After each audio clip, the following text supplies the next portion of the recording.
Hello നമസ്കാരം കൂട്ടുകാരെ. ഇന്ന് ഞായറാഴ്ചയല്ലേ, എന്തെങ്കിലും ഒരു വീഡിയോ ചെയ്യണമെന്ന് കരുതിയിട്ടാണ് ഇന്ന് ചെറിയൊരു വീഡിയോയ്ക്കുമായിട്ട് ഞാൻ വന്നിരിക്കുന്നത്. ഇതുപോലെ വെളിച്ചെണ്ണ ഇല്ലാതെ പപ്പടം പൊള്ളിക്കാൻ സാധിക്കും. കാരണം വെളിച്ചെണ്ണയ്ക്കൊക്കെ ഇപ്പോൾ 500 രൂപ വിലയല്ലേ. അപ്പോൾ വെളിച്ചെണ്ണ ഇല്ലാതെ നമുക്ക് ഈസിയായിട്ട് ഇതുപോലെ പപ്പടം പൊള്ളിക്കാൻ സാധിക്കും. പിന്നെ വെളിച്ചെണ്ണ ഉപയോഗിക്കാത്ത കുറേ ആൾക്കാരുണ്ട്, അവർക്കും ഈ വീഡിയോ പ്രയോജനപ്പെടും.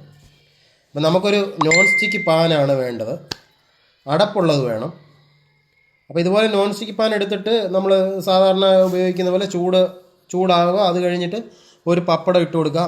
ഇപ്പം ഞാൻ ഒരെണ്ണം ഇട്ട് കാണിച്ചെന്നേ ഉള്ളൂ. ഒരു 3 പപ്പടം വരെ ഒരേ സമയം ഇട്ട് പൊള്ളിക്കാൻ സാധിക്കും. നല്ല അടിപൊളിയായിട്ട് പൊള്ളി വരികയും ചെയ്യും. നിങ്ങൾക്ക് ഈ വീഡിയോ കണ്ടാൽ തന്നെ മനസ്സിലാകും ആ പപ്പടം പൊള്ളി വരുന്നത്. അപ്പോൾ ഈ വീഡിയോ ഇഷ്ടപ്പെട്ടാൽ നിങ്ങൾ ഷെയർ ചെയ്യുക, കമൻറ്റ് ചെയ്യുക, ലൈക്ക് ചെയ്യുക. ഇനി മറ്റൊരു വീഡിയോയുമായിട്ട് കാണാം. എൻ്റെ എല്ലാ വീഡിയോയും കണ്ട് ചെറുതായിട്ട് നിങ്ങളൊന്ന് ലൈക്ക് ചെയ്യണേ, സപ്പോർട്ടും ചെയ്യാനും മറക്കരുത്. അപ്പം നന്ദി.